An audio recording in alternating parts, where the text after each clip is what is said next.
If I got Jesus, I've got all that I could ever need. Take the world away. Saya percaya Tuhan memanggil kita itu bukan hanya untuk percaya kepada Dia. Ya, karena setiap kita diciptakan serupa dan segambar dengan Allah. Tetapi akibat dosa, gambar diri Allah dalam diri kita itu rusak. Sehingga Kristus perlu datang ke dalam dunia. Dan barang siapa yang percaya kepada Dia, kita ini diubahkan. Dikembalikan kepada seperti ciptaan Tuhan yang semula, yaitu baik adanya, saudara.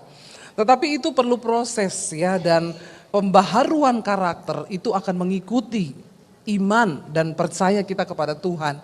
Jadi kalau orang mengaku Kristen tapi karakternya tidak berubah, ada yang salah. Amin. Ya, makanya saya sering dengar orang bilang, itu Bu Kristen loh, Kristen pelayanan di gereja loh Bu, tapi Bu kelakuannya. Nah itu, kenapa ada omongan seperti itu? Karena ada orang yang mengaku percaya kepada Yesus tapi tidak mengalami pembaharuan karakter. Ya, itu Kristen Bu, pelayan Tuhan, tapi utang enggak bayar. Nah, ini bahaya saudara ya. Makanya paling horor itu kalau ada yang lama enggak ketemu tiba-tiba, halo masih ingat saya, itu horor sekali ya. Itu pasti lanjutannya, boleh pinjem enggak? Nah itu horor itu saudara ya, hindarilah pencobaan-pencobaan yang dicari-cari ya.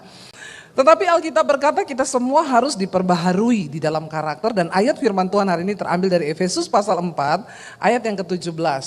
Judul perikopnya di sana adalah manusia baru. Ya, siapa yang merasa di sini sudah menjadi manusia baru? Ya, yang percaya saja. Yang merasa, kalau belum merasa ya jangan ya melakukan sesuatu tanpa iman. Ya, jadi saudara, kita dulu ini kan berdosa. Hidup kita hancur, karakter kita hancur, ya. Tapi sekarang kita setelah percaya Yesus, kita merasa nih ada pembaharuan nih dalam diri saya. Saya dulu emosian, tukang marah-marah, maki-maki orang. Setelah saya kenal Tuhan Yesus, ya Tuhan ubahkan hidup saya sekarang. Saya merasa hari ini saya menjadi ciptaan yang baru, tapi terus disempurnakan. Tapi sudah banyak berubah. Siapa yang merasa begitu? Ini nggak ada yang pede ya? Merasa berubah ya. Ya kita dengar ya saudara, kayak kesaksiannya Pak Konrad juga, saudara dengar di YouTube. Ya bagaimana kehidupan Pak Konrad Supit yang lama ya, bagaimana hancurnya hidupnya. Tapi ketika beliau mengenal Tuhan Yesus, dia diubahkan. Jadi kalau ada yang baru mau belajar nakal hari-hari ini, ya jangan belajar nakal. Pak Konrad bilang kasihan deh lu. Ya sebab nakalnya beliau ini dulu wah luar biasa. Tapi ketika Tuhan ubahkan, sekarang Pak Konrad menjadi manusia baru. Semua orang yang mengalami perjumpaan dengan Tuhan Yesus, Rasul Paulus berkata, aku ini dulu seorang penghujat, seorang ganas, seorang pembunuh. Tetapi ketika aku berjumpa dengan Yesus, apa yang dulu merupakan keuntungan bagiku sekarang kuanggap rugi. Karena pengenalan akan Kristus Yesus Tuhan lebih berguna. Makanya Rasul Paulus bisa berkata, aku hidup tapi bukan aku lagi yang hidup. Hidup yang aku hidupi sekarang itu adalah hidup karena Kristus. Amin. Nah kita akan lihat saudara, mari baca bersama. Efesus 4 ayat 17. Kita baca sama-sama dengan suara yang nyaring. Efesus 4 ayat 17. Ya, sebab itu kukatakan dan kutegaskan ini kepadamu di dalam Tuhan. Jangan hidup lagi sama seperti orang-orang yang tidak mengenal Allah dengan pikirannya yang sia-sia. Ayat ini ditujukan oleh Rasul Paulus saudara buat jemaat yang ada di Efesus. Jadi menurut saudara ini sudah termasuk orang percaya Yesus atau belum? Sudah. Tetapi kenapa dia berkata kukatakan dan kutegaskan. Orang kalau ngomong kutegaskan itu kayaknya modelnya begini. Saya tegaskan ya kamu. Begitu ya saudara ya. Kalau ngomong kutegaskan ya. Mana ada orang bilang ya pokoknya saya tegaskan ya. Itu sih enggak tegas ya. Itu tulang lunak. Kalau tegas itu saya tegaskan. Ini ada perintah garis bawah loh. Ya. Saya tegaskan sekali lagi saya tegaskan. Ya. Jangan kamu hidup lagi sama seperti orang-orang yang tidak mengenal Allah. Jadi ternyata masih banyak orang di jemaat Efesus itu mengaku Kristen, percaya Tuhan Yesus, tetapi hidup mereka sama seperti orang yang tidak mengenal Tuhan. Masih banyak nggak saudara kita lihat di sekeliling kita? Banyak, ya. Dan dikatakan di sana, kenapa saudara? Mereka itu tidak mengenal Allah, pikirannya itu sia-sia. Ya, apa yang kita pikirkan setiap hari, itu menentukan hidup kita. Apa yang saudara pikirkan setiap hari saudara? Siapa yang tiap hari mikirin uang? Ya, bisa angkat tangan yang tiap hari pikirin uang, tolong jujur saja. Yang tiap hari pikir uang, angkat tangan. Ya, bagaimana dapat untung, bagaimana ini ya, pokoknya saya tuh harus cari uang sebanyak-banyaknya. Enggak apa-apa, angkat tangan aja. Yang tiap hari mikirin uang, enggak ada yang ngaku. Ya sudah ya, cuma ada satu orang. Kalau tiap hari yang kita pikirkan uang terus saudara, ya itu pikiran yang sia-sia. Menurut firman Tuhan. Kalau kau tiap hari mikir uang berarti kau mata duitan. Kita harus memikirkan hidup ini. Tapi jangan tiap hari pikir uang. Siapa yang tiap hari mikirin suaminya? Ibu-ibu. Ya. Ini suamiku lagi apa? Ada ibu-ibu mikirin suaminya loh. Ya. Ibu mikirin apa tentang suami ibu tiap hari? Hah? Biar dia sehat. Ya. Ibu tiap hari pisah sama suami apa enggak? Oh bersama terus. Lah ngapain dipikirin? Udah tiap hari bersama dipikirin terus saudara ya. Wah bahaya ini saudara ya. Ya ada juga ibu-ibu yang tiap hari pikirin suaminya. Di mana kau? Ya di kantor lagi kerja. Video call coba. Nah itu ini. Bapak-bapak ketawa ini ya. Ini pasti pengalaman pribadi nih. Ya coba video call, coba ya. Teman saya ada gitu saudara. Lagi tidur sama saya di kamar. Aku mau video call suamiku. Saya bilang, yuk ibu WA dulu lah. Siapa tahu bapak lagi apa. Nggak usah, malah kagetin. Biar tahu dia lagi ngapain. Di video call, bunyi. Lah suami mungkin serba salah ya. Mau diangkat salah, nggak diangkat salah. Diangkat dihadapin ke loteng. Iya halo, kamu di mana pak? Tunggu, lagi ada meeting sama temen. Lihatnya cecak di atas. Ya, suami itu nggak usah dipikirin. Didoakan saja, amin ibu-ibu. Tuhan saya serahkan suamiku dalam tanganmu. Kalau dia macam-macam, hajar dia Tuhan. Nah itu doanya saudara. Karena Alkitab berkata, Tuhan menghajar orang yang dikasihinya. Yang dianggapnya anak. Ya, jadi tidak usah dipikirin. Karena jangan pikiran kita ini menjadi sia-sia. Tiap hari yang kita pikirin apa? Jangan sampai pikiran yang sia-sia saudara. Ayat yang ke-18 dikatakan di sana. Dan pengertiannya yang gelap, jauh dari persekutuan dengan Allah karena kebodohan yang ada di dalam mereka dan karena kedegilan hati mereka. Orang itu kalau tidak bersekutu dengan Tuhan, dia lepas dari persekutuannya dengan Allah, maka pikirannya sia-sia, pengertiannya gelap. Orang kalau pengertian gelap mau apa saudara? Nggak ngerti apa-apa dalam hidup. Pikirannya sia-sia, pengertiannya gelap, jauh dari hidup persekutuan dengan Allah karena kebodohan yang ada dalam mereka dan karena kedegilan hati mereka. Orang kalau hidup jauh dari Tuhan pasti bodoh, pengertiannya gelap, dia nggak ngerti apa-apa. Makanya jangan coba hidup tanpa mendekat kepada Tuhan. Ya, tidak ada jaminan hari-hari ini selain orang yang dekat dengan Tuhan. Saudara dikatakan di sana. Karena kebodohan dan kedegilan hati mereka. Apa itu kedegilan? Keras hati, tidak mau bertobat. Tadi siang tuh saya di sini saudara suruh suami istri dalam hadirat Tuhan nih lagi nyanyi. Saya minta bergandeng tangan. Ada suami istri nggak mau gandeng tangan. Sampai saya ulangi, tolong bapak ibu yang datang suami istri. Saya tahu mereka ini suami istri. Karena duduknya berbarengan. Tolong gandeng tangan. Tetap tidak mau. Begini. Saudara, ya saya tidak tahu ya. Dalam hati saya pikir apa ini selingkuhannya ya? Kok dia nggak mau pegangan tangan ya? Saya kan jadi curiga saudara. Ya, kalaupun mereka itu berantem dari rumah, ya sama hamba Tuhan disuruh pegangan tangan tuh, gandengan itu apa susahnya sih? Masa kalah sama truk? Truk aja gandengan loh. Lalu suami istri nggak mau gandengan. Sampai saya agak marah tadi. Saudara ini perintah gandeng tangan, baru mereka gandeng tangan. Ngeri loh kalau sampai kita ini orang percaya datang ke gereja, kita datang marahan, kita dengar firman marahan, kita pulang marahan. Nggak usah kau ke gereja, mending kau pergi mancing. Bener nggak? Buat apa saudara? Untuk apa firman itu masuk kalau hatimu itu tetap dalam kedegilan hati, tidak mau berubah hati ini. Udah dengar firman, saya khotbah tadi tentang jangan marah sampai matahari terbenam. Masa suruh gandengan, enggak mau gandengan loh.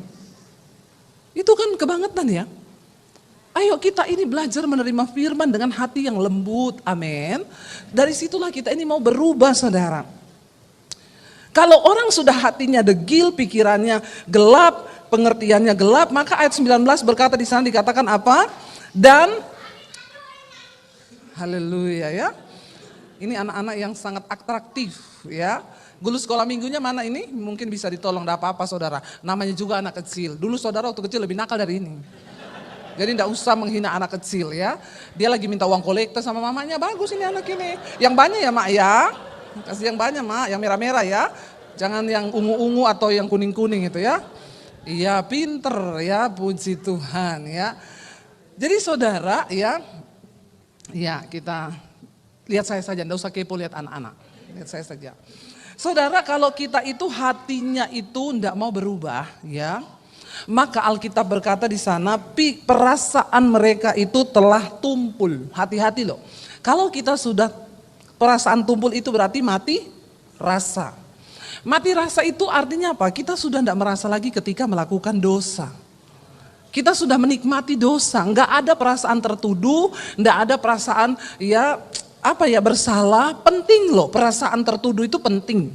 Jangan bilang gini, saya pernah dengar orang, ya saya nggak mau lah bu diintimidasi iblis. Yang menuduh itu kan iblis, belum tentu saudara. Bisa jadi itu Roh Kudus. Kalau memang ada dosa, ya akui. Supaya kita melatih kepekaan.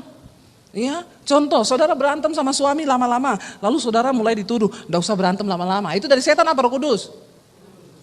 Orang Kristen sekarang soalnya nggak bisa dengar suara Roh Kudus, dengarnya suara setan terus.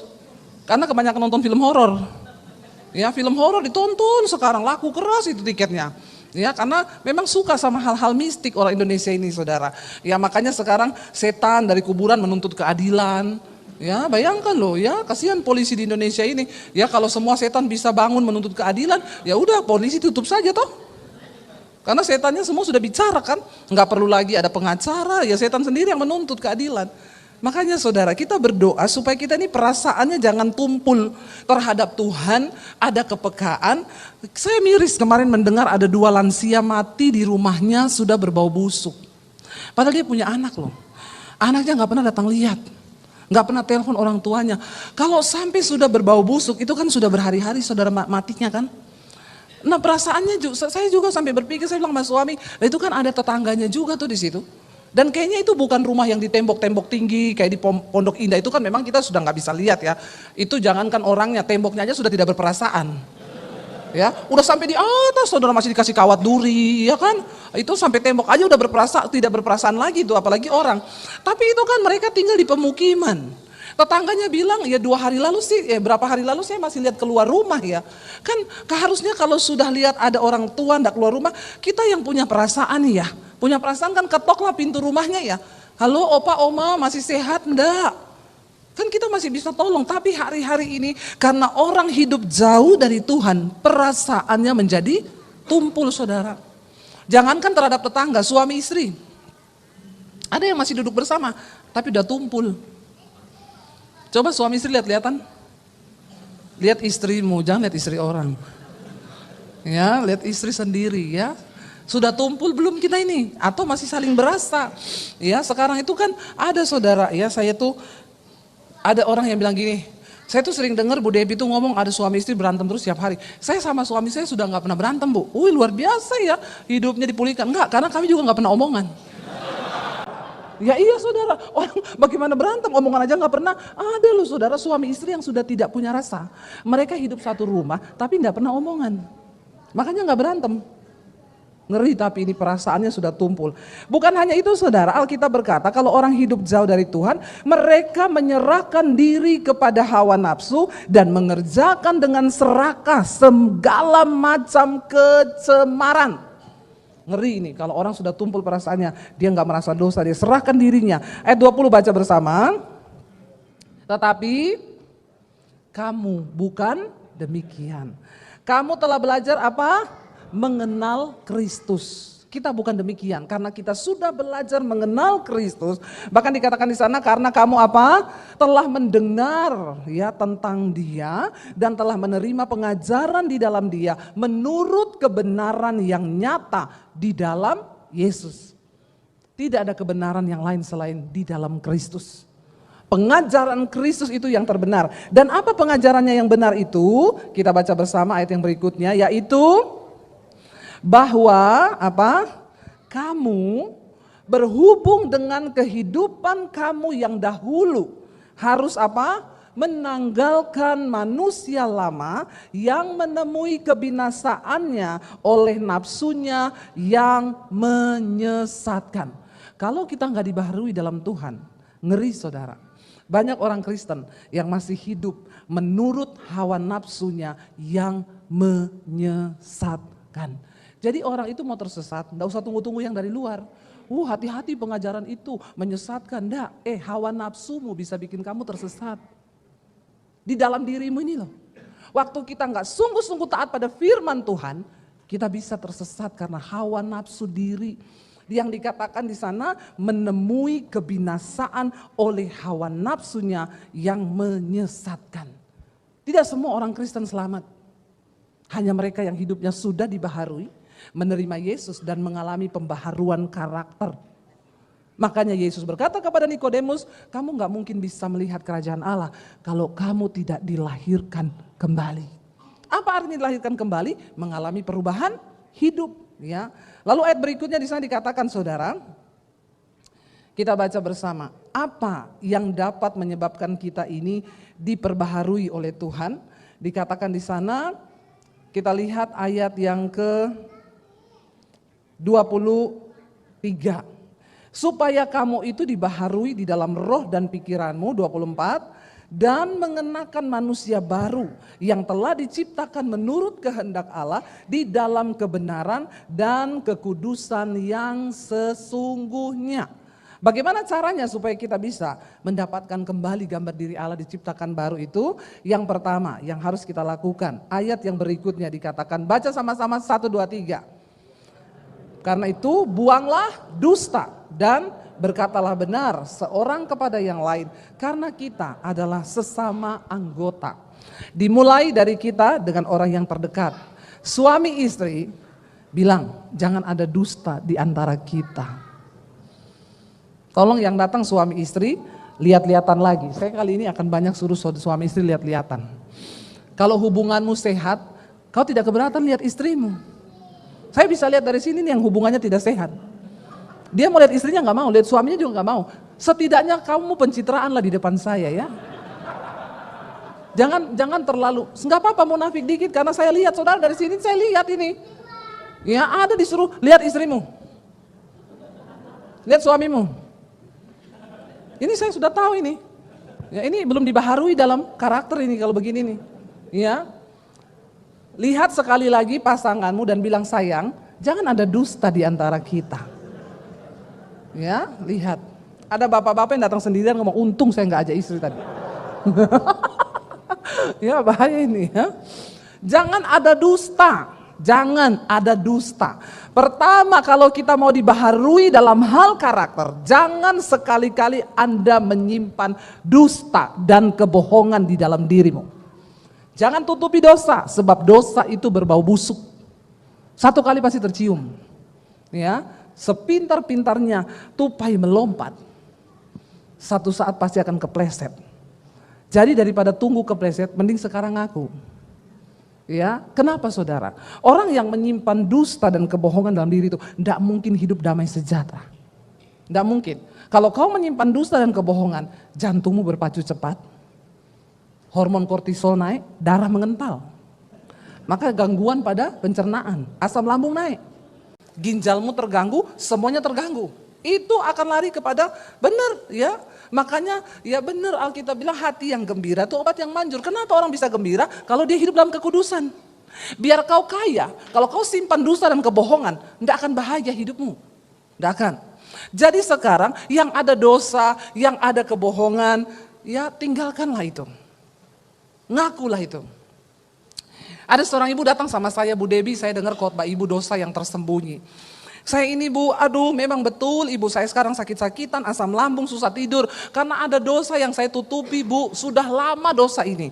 Enggak apa-apa ya Bu, saya cerita sama ibu saja. Karena saya bingung mau cerita ke siapa. Yaudah enggak apa-apa, cerita. Saya ini menikah dengan suami saya 6 tahun ya. Dan akhirnya ini nama saya samarkan ya. Dan saya sedikit membelokkan supaya tidak terlalu kelihatan. Nanti ada suami yang dengar, ini istriku pasti ya. Enggak saudara ya. Jadi dia ini tidak punya anak sekian tahun lah. Lalu ini istrinya selingkuh sama teman kantornya. Selingkuh, mereka melakukan hubungan, hamil istrinya. Waktu hamil dia bilang, saya langsung putusin pacar saya Bu. Karena saya takut kalau dia tahu saya hamil, saya takut dia gak mau pisah juga dengan saya. Jadi saya nggak ngomong sama dia, saya hamil. Tapi saya tahu saya hamil hasil selingkuhan. Lalu akhirnya saya hamil. Ya dan suami saya pikir ini mujizat. Saya juga bingung ya saudara. Suami saya itu bersaksi kepada orang-orang kalau ketemu puji Tuhan. Sekarang istri saya mengandung. Tapi dia enggak tahu. Haleluya. Ini adik terlalu atraktif ya adik ya. Lalu dia bilang, suami saya bersaksi kepada semua orang kalau saya mengalami mujizat Bu, saya hamil. Sampai anak itu lahir. Dan sampai hari ini suami saya enggak tahu anak saya itu sekarang sudah berumur belasan tahun. Tapi ibu saya tersiksa menyimpan dosa ini. Sampai saya bingung, sampai saya dengar khotbah ibu. Sekarang menurut ibu bagaimana Bu? Gak apa-apa Bu, ibu sudah ngaku sama saya, yang penting ibu sudah bertobat. Saya sudah tobat, benar Bu, dari sejak saya hamil itu saya sudah tobat. Sampai hari ini saya gak pernah ketemu sama selingkuhan saya. Terus, apakah saya harus mengaku dengan suami saya? Nggak usah Bu, nanti rumah tanggamu bisa hancur. Bisa terjadi perceraian. Kasih itu menutupi banyak sekali dosa. Yang penting ibu sudah mengaku sama saya. Itu sudah sah di hadapan Tuhan. Iya enggak saudara? Yang penting kan dosa itu Tuhan bilang, akuilah dosamu ya supaya kamu menjadi sembuh. Karena kalau disimpan sendiri itu tertekan. Ya makanya Bapak Ibu, sebelum dosa itu menggerogoti rumah tanggamu, hidupmu, jangan kau simpan dusta. Karena kebohongan itu akan menjadi dasar akar. Kau nggak bisa berubah dalam karakter. Orang yang paling bahagia di dunia ini bukan orang kaya, tapi orang yang hidup di dalam kekudusan. Tidak ada dosa dan dusta yang dia sembunyikan. Ya Bapak-bapak, akui dosamu. Daripada kau tidak mengaku, ya hati-hati. Yang saya pernah saksikan di sini kalau nggak salah, ada seorang pejabat yang tiba-tiba dokter vonis dia sakit dan pasti akan meninggal dalam beberapa bulan. Lalu dia berdoa sama Tuhan, Tuhan kasih kesempatan aku hidup. Lalu dia dengar suara Tuhan audible ngomong, kalau kamu hidup, kamu mau berdosa terus? Dia bilang, enggak Tuhan, saya mau bertobat, saya mau hidup bagi kemuliaan Tuhan. Apa yang harus saya lakukan? Dia bilang, saya dengar suara Tuhan audible Bu. Tuhan bilang, akui semua dosamu sama istrimu. Dia bilang, kalau saya tidak akui, saya mati karena penyakit saya beberapa bulan lagi. Tapi kalau saya akui, bisa beberapa hari lagi saya mati. Karena saya ngaku sama istri. Itu yang paling ditakuti sama suami-suami. Ya, tapi dia bilang toh sama-sama mati. Daripada saya nggak berkenan, ya saya akui. Dia bilang saya ajak istri saya Bu, dua hari keliling kota Jakarta. Tunjukin di situ ada perempuan yang saya simpan, di situ ada, di situ ada, di situ ada. Ya, sudah plus macetnya itu 2 hari. Dia bilang saudara, istrinya bilang sama saya, Bu, saya tahu suami saya ini bangsat Bu, tapi saya nggak menyangka sebangsat itu dia. Ternyata banyak sekali perempuan yang dia simpen.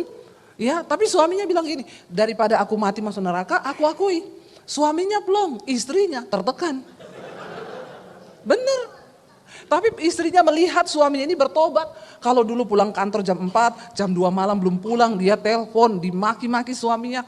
Sekarang dia bilang sejak bertobat di jamaah Tuhan, jam 4 pulang kantor, jam 5 sudah di rumah, di ruangan TV besar, nonton YouTube.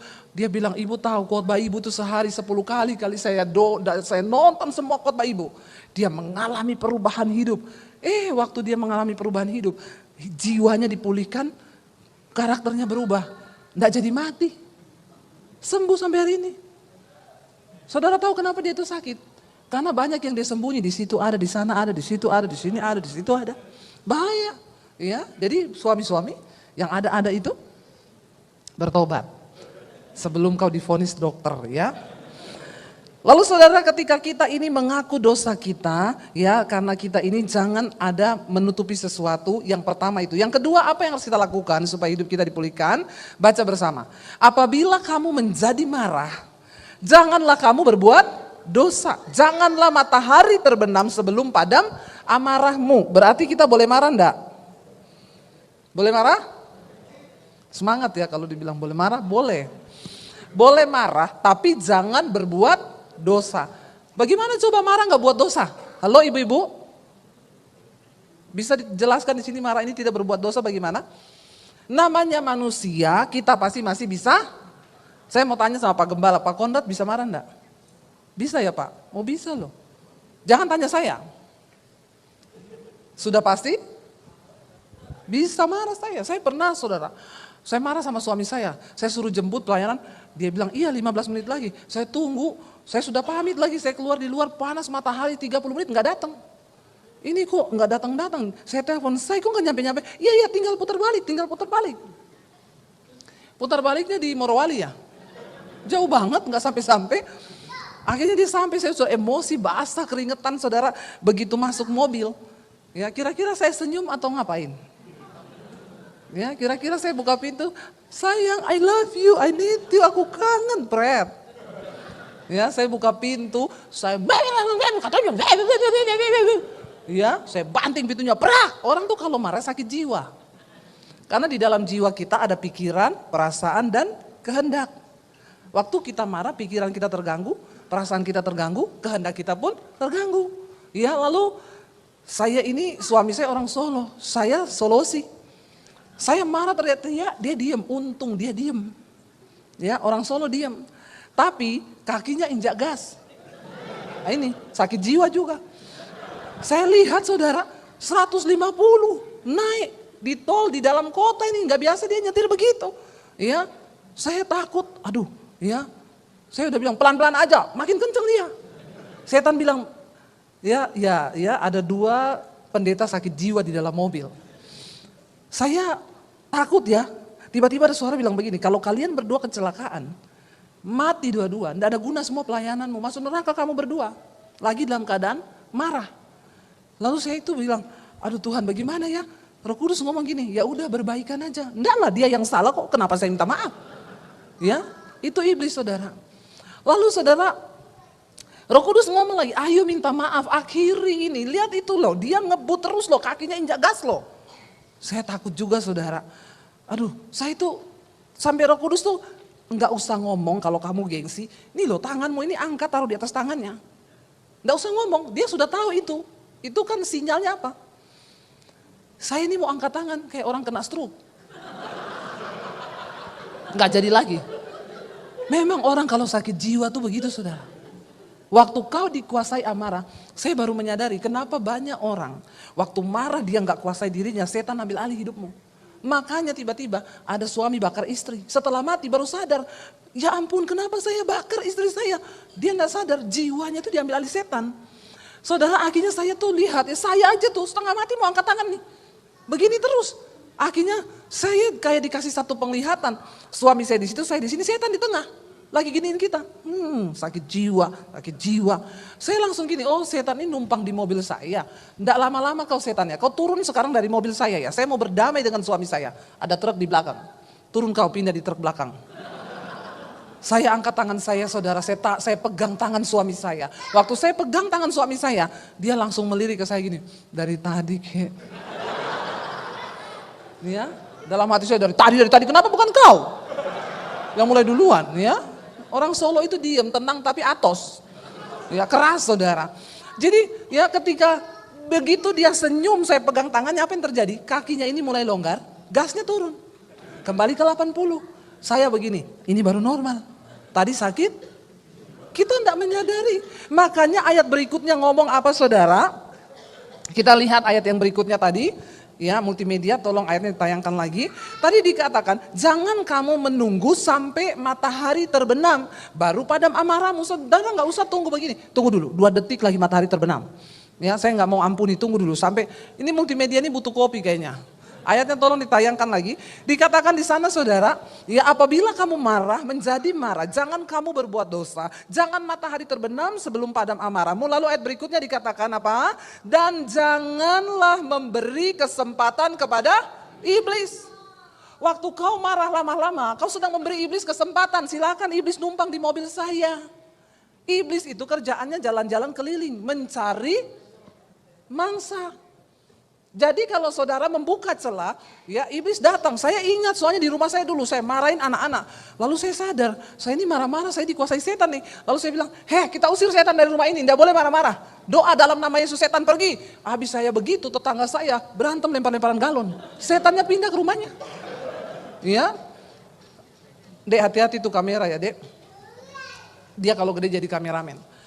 Saudara, ya jadi di situ saya melihat, saya bilang sama anak saya, lihat tuh, kita berdoa, ya di rumah sebelah nggak jaga, ada iblis itu, saudara, dia itu Alkitab berkata, setan itu seperti singa yang mengaum-ngaum, ya mencari orang yang dapat ditelan. Waktu kau berantem, kau kasih kesempatan iblis, dia masuk, makanya jangan memberi kesempatan kepada iblis. Saya berdoa saudara supaya kita semua mengerti apa yang sedang Tuhan kerjakan hari-hari ini. Lalu ayat 28 berkata begini saudara. Orang yang mencuri janganlah ia mencuri lagi. Ini perubahan karakter ya. Yang mencuri jangan mencuri lagi. Dan apa dikatakan di sana?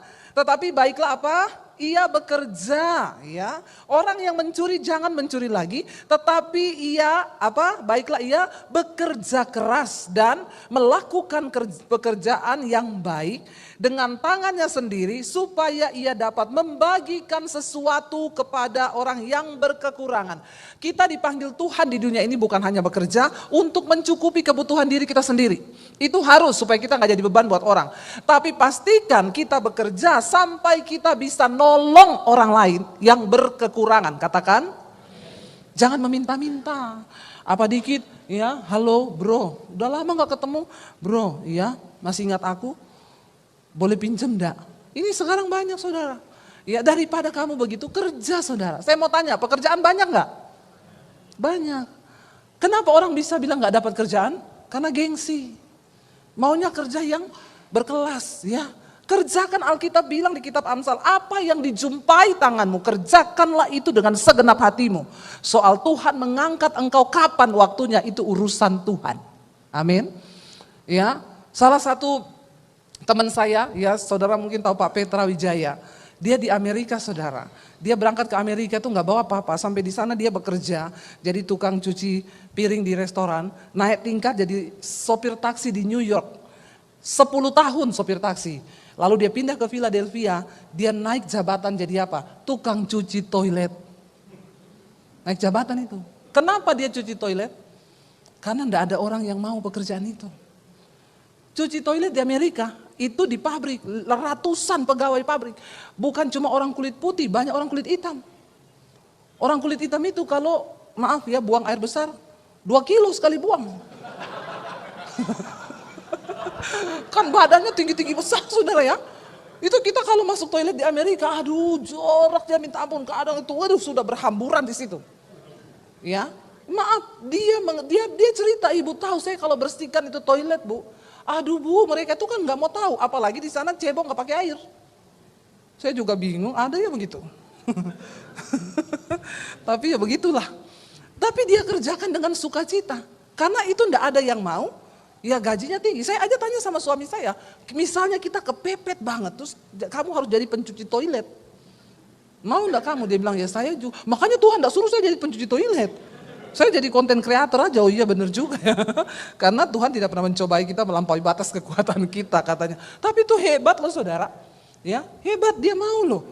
Tapi hari ini saudara, Tuhan memberkati kehidupannya. Kenapa saudara? Kerjaan itu banyak. Jangan bilang gak ada kerjaan. Orang itu kadang gengsi. Saya dulu sudah hamba Tuhan dengan suami di Solo. Kami hidup berkekurangan saudara. Tapi saya gak mau minta. Saya jualan jus di pinggir jalan, pinjam ruko di pinggir situ ya. Saya dipinjemin emperan ruko itu loh, dikasih lampu 1. Sore saya jualan mulai toko tutup jam 4 sore sampai jam 12 malam. Saya waktu itu sudah pelayanan, saya gak malu. Orang datang, lu Bu Devi tuh yang jualan. Iya. Ya enggak apa-apa kan, daripada saya pinjam uang, daripada saya minta uang, ya saya kerjakan apa yang, puji Tuhan kita dapat pesanan waktu itu dari satu perusahaan, ya jadi kita sudah nggak buka di pinggir jalan, karena sudah ngerjain satu pabrik itu, setiap siang mereka pesan jus, ya ratusan jus saya buat, itu kan cara Tuhan, ya sekarang saya suruh jualan jus, lebih laku lagi, mau ketemu Debbie Basir, datang di jus DB TV. Tapi enggak usah tepuk tangan, Bu. Ya, menderita saya, Bu. Jadi saudara, kita melihat Tuhan itu menciptakan kita. Jadi enggak ada sebenarnya orang Kristen miskin. Malas ya, enggak mau kerja ya. Ya, apalagi banyak hamba Tuhan tuh sekarang kerjaannya minta-minta, kasih proposal. Kenapa? Pekerjaannya berdoa. Pendeta itu kan kerja cuma hari Minggu, hari lain boleh lah ya. Tanam sayur lo, jangan kebanyakan nganggur hidupmu. Orang tuh kalau kebanyakan nganggur bikin dosa banyak. Ya, Pak ya. Pikirannya sia-sia jadi macam-macam. Ya, mari kita isi hidup kita bekerja keras kata Alkitab. Supaya apa? Engkau menghasilkan sesuatu. Engkau bisa bantu orang yang berkekurangan. Dan disitulah hidup kita berdampak bagi kerajaan Allah. Saya undang para imam musik, sudah habis waktunya. Padahal enggak terasa loh ya. Saya masih mau ngomong tapi sudah 00 saudara. Saudara, saya berdoa supaya kita semua ayo menjelang kedatangan Tuhan kali yang kedua, kita dimurnikan, kita dipersiapkan, gereja Tuhan. Kita semua harus dibaharui dalam hal karakter. Jangan lagi ada yang marahan suami istri. Kalau marahan tolonglah ya, datang gereja musuhan, dengar firman musuhan, pulang masih musuhan loh. Ini kan kau bukan saja memberi celah sama iblis, tapi kau juga jadi iblis. Dengar baik-baik saudara, setan itu gak ada di kuburan. Saya ketemu penjaga kubur. Saya tanya, Bapak jaga kubur berapa lama? 26 tahun. Wih, jaga kubur 26 tahun. Betah ya Pak? Heeh. Emang Bapak dapat gaji berapa? Di sini kuburan ribuan Bu. Saya kebetulan dapat ya sekian ratus lah. Satu kubur 500.000. Saya hitung sebulan banyak hampir 25 juta. Saya tanya, Pak bagi lapak kek? Saya juga mau kalau masih ada lapaknya. Ya Ibu jangan ambil kerjaan saya di sini dan ada lowongan Bu. Pak saya tanya Pak, Bapak selama jaga kuburan 26 tahun pernah lihat setan enggak? Jawabannya apa? Belum pernah sekalipun saya lihat setan. Saya kadang malam harus datang Bu. Tapi saya nggak pernah lihat setan. Saya bilang benar Pak yang kau omong. Karena setan itu tidak ada di tempat orang mati. Setan ada di tempat orang hidup. Di gereja ada setan enggak? Ada? Ada banyak Pak. Jangan bilang begini, banyak setan. Karena di sini ada orang hidup. Tapi Alkitab bilang, jangan beri kesempatan pada setan. Nah kalau kau datang ke gereja marahan, di hatimu ada setan. Kau dengar firman masih marahan, masih ada setan. Kau pulang marahan terus, kaulah setannya. Maka bertobatlah kau, amin. Jangan jadi setan saudara, apalagi jadi temannya setan, jangan. Ya kalau istrimu tiap hari marah-marah di rumah, bilang jangan kesetanan kau. Orang kalau marah-marah terus itu kesetanan saudara. Makanya kita berdoa supaya karakter kita diubahkan, amin. Dan setiap orang yang menyebut nama Tuhan itu hendaklah meninggalkan kejahatan. If I got